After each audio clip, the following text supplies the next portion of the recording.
Quando vamos fazer uma caminhada comum para emagrecer ou para manter a saúde física, o que a gente faz?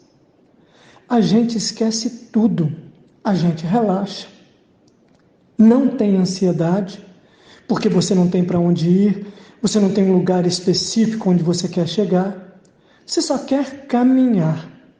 O objetivo dessa série e de seus episódios é mostrar uma caminhada espiritual e eu te convido a caminhar um pouquinho mais comigo, para que você obtenha saúde espiritual.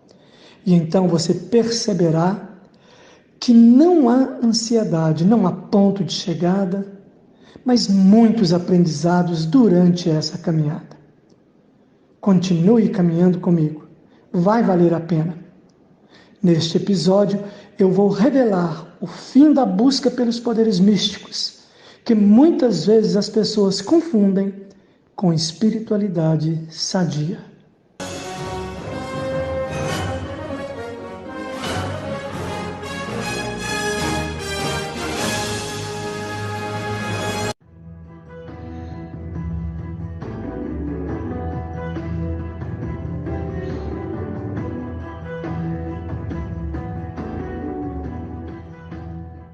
Durante meu crescimento espiritual, dando apenas um rápido retrocesso para relembrá-los, eu no início, quando eu comecei a me entrosar dentro daquela igreja, eu passei a cantar. Descobri que eu tinha uma voz boa para cantar canções evangélicas e passei a cantar.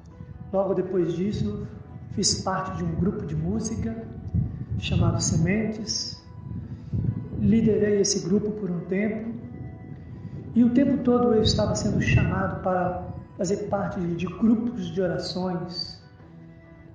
Fiz seminário, como vocês já sabem, e me tornei um pastor. Foi uma escalada meteórica.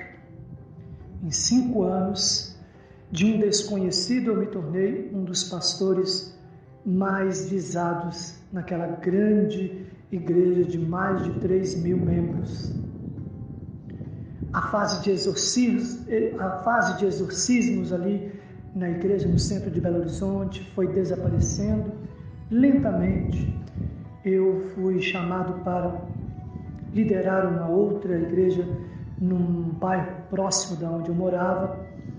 Por falta de um líder ali, já tinham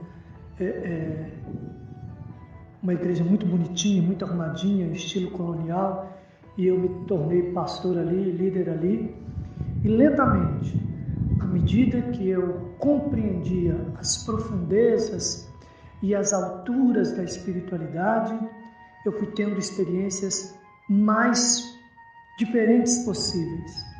Eu me lembro de uma vez, os evangélicos fazem muitas vigílias noturnas, e muitas dessas vigílias são realizadas em montes. Sobem nas montanhas, o grupo todo se reúne lá em cima para buscar a energia da vida, a voz universal. E começou a ter um movimento dentro daquele grupo, onde os líderes colocavam as mãos sobre a cabeça das pessoas e essas pessoas caíam. E eu me lembro que isso começou há alguns meses atrás, e eu falava assim, isso é mentira. Como sempre, eu era muito cético. Eu achava que as pessoas estavam fingindo que caíam. E eu nunca deixei ninguém impor as mãos na minha cabeça, porque eu já havia lido Paulo falando para que ninguém pusesse as mãos precipitadamente sobre a cabeça de ninguém, tal. Eu nem tinha ainda o entendimento do porquê, mas eu estava disposto a obedecer e não entrei naquele movimento. E se passaram uns 2, 3 meses, aquele movimento foi crescendo e não tinha uma reunião, um encontro evangélico onde não havia imposição de mãos, e aquelas pessoas caindo e tendo reações afetivas, emocionais fortíssimas, e gritavam e eram batizadas com o Espírito Santo, falavam em línguas estrangeiras e profetizavam, e havia um movimento assim, e chegou a ficar quase que insustentável. E eu comecei a ficar muito incomodado e falei, bom, se isso é verdade, então eu quero ter uma experiência dessa, eu quero ver o que acontece. E foi num desses encontros de vigílias em montes que o grupo era grande, devia ser umas 60 pessoas naquele monte, e eu estava lá no centro, no meio daquela multidão, todo mundo em pé, no meio do monte, e eu lembro que o líder maior da igreja começou a impor as mãos lá do outro lado. E eu, olhando para ele, voltei meu interior para a voz universal e falei: Deus, se esse movimento é verdade, eu quero aquele pastor que está lá na frente, que eu estou olhando para ele agora, que ele saia de lá e venha agora diretamente para mim e ponha as mãos em mim e eu quero ver o que acontece. Meu Deus, como foi fantástico. Imediatamente, quando eu terminei isso, ele olhou para mim e veio passando no meio da multidão, veio passando, colocou a mão na minha cabeça. Quando ele colocou a mão na minha cabeça, eu fechei os olhos e falei comigo assim: eu quero ver se eu vou cair, porque eu acho que eu não vou cair não. E segurei. Eu só escutei um barulho. Pum! Quando eu olhei para trás, eu vi no chão o meu corpo. Foi a segunda vez que eu tinha saído do corpo. A primeira foi lá, quando eu ainda nem estava dentro da igreja, e eu estava até bêbado quando eu saí do corpo e achava que aquilo era... Aliás, eu não achava nada, porque eu não sabia o que era aquilo. E essa segunda vez, quando caiu, eu olhei, vi meu corpo, olhei para ele, olhei para todo mundo, eu estava em pé, próximo do corpo, e eu fiquei tão assustado que eu pulei para cima do meu corpo. Quando eu pulei para cima do meu corpo, eu não conseguia abrir os olhos, meu corpo estava pesado. E eu me deixei ficar ali com uma sensação de paz tão grande e uma felicidade, um bem-estar, algo assim sobrenatural. Daquele momento em diante, eu passei a acreditar por experiência própria que havia um poder na imposição de mãos e que o sair do corpo era algo que poderia acontecer com uma dessas experiências. E muitas outras coisas. Se eu fosse contar todas elas, eu ficaria aqui nessa série só falando das coisas místicas e profundas e fantásticas e que muitas delas seriam inacreditáveis até mesmo para mim, se eu não tivesse vivenciado cada uma dessas experiências. Mas por causa da minha insatisfação e continuamente buscando uma perfeição e uma santidade para lá de humano, eu decidi, depois dessas experiências, aonde eu ia, eu fazia imposição de mãos, e aí a coisa esquentou mesmo, aí que a coisa ficou fantástica. Onde eu ia, as pessoas caíam, às vezes eu nem punha as mãos, só de eu passar perto delas, elas caíam. Quando eu estava falando, às vezes, quando eu estava fazendo explicação sobre a Bíblia, sobre uma passagem espiritual, as pessoas caíam, era um fenômeno. Então, quando as pessoas sabiam, olha, o pastor Jones está naquele lugar lá para orar, multidões iam para lá. Eu lembro que nesse período de auge, de fama e de poder espiritual, tivemos aqui em Belo Horizonte, ou lá em Belo Horizonte, um grande pastor, curandeiro, um tal de Morris Cerulo. Não sei quantos de vocês já ouviram falar nele, nem sei se ele está vivo mais. Esteve presente em Belo Horizonte fazendo uma grande campanha de cura e de libertação e encheu o Mineirinho. E eu lembro que toda a nossa igreja, com mais de 3 mil membros, também esteve lá. E o Mineirinho estava lotado e eu, e na época já a minha esposa também, fomos chamados à frente para fazer uma ministração, uma oração e cantar com aquela multidão de crentes, de evangélicos que estavam ali. Foi um momento maravilhoso, fantástico, inacreditável o rumo que a minha vida havia tomado. Mesmo com tudo isso, eu ainda estava insatisfeito, buscando uma perfeição.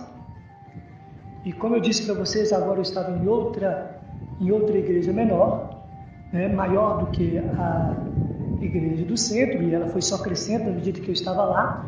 Chegamos a ter quase 100 pessoas juntas ali, e resolvi então fazer grupo de experiências místicas. Reuni alguns jovens homens, jovens masculinos, e a minha esposa reunia com os jovens femininos, as jovens femininas, que para ter encontros de interesse do próprio grupo. E eu decidi ensinar aqueles jovens sobre as profundezas místicas. E não vou me ater a tanta coisa fantástica que chegamos a ter como experiências com esse grupo de 12 jovens. Só eles devem se lembrar das profundezas. Nós chegamos próximos, muito próximos de transmissão de pensamentos. Só para vocês terem uma ideia do tanto que nós nos aprofundamos nessas experiências místicas. E foi numa dessas experiências místicas, quando nós, todos aqueles jovens, estavam reunidos ali e começamos, era um domingo às 3 horas da tarde, começamos a concentrar, a meditar e a invocar a voz universal, o Criador, o Espírito Santo. E naquele dia eu tive uma experiência fantástica com o que os evangélicos chamam de principados.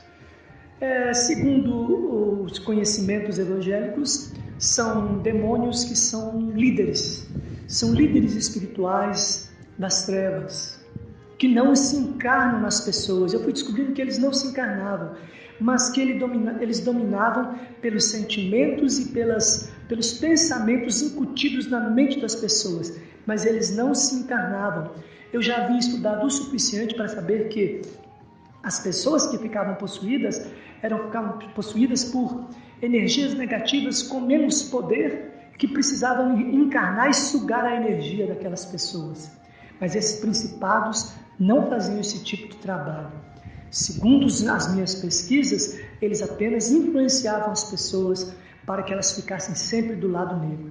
E um dessas energias líderes, principados, veio até mim em forma de um príncipe inca. Segundo ele me informou, através de transmissão de pensamento, que ele era um índio inca e que ele estava ali sendo enviado pelo Criador, pela voz universal, para me ensinar a arte de curar pelas plantas.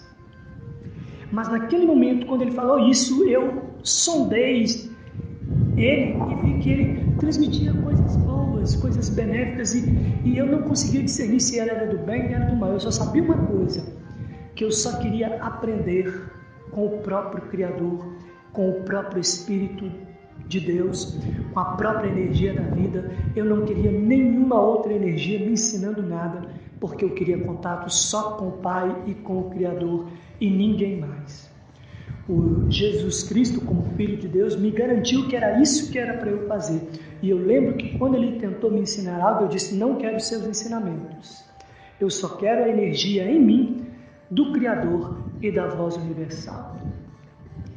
Aquele índio inca, espiritualmente, olhou para mim, sem um pingo de medo, virou as costas e soltou um pensamento da sua mente e me disse: você vai se arrepender por não ter me ouvido. Eu vou destruir a sua vida. E eu respondi: destruirá só aquilo que não pertence ao Criador.